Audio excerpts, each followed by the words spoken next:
So I've just broken down on the German A4 motorway.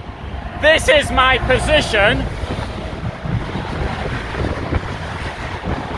And I've broken down in better places than this, but at least the ADAC is about to come. I hope you can hear me through the racket. When I rang up for the assistance, I could scarcely hear them, and I was inside the motorhome. And my warning triangle, I put it out, first time I've ever put it out, and within seconds it broke with the wind. So, this is an unfortunate thing to happen, but I'm glad I've got the motorway assistant, or the assistance, the road assistance. So somebody will be coming along to help me.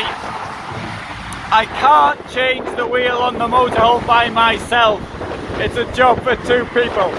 It's not like on a car.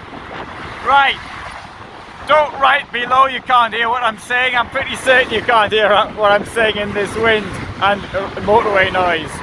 Right, by the time you see this, the problem will have been resolved. I hope.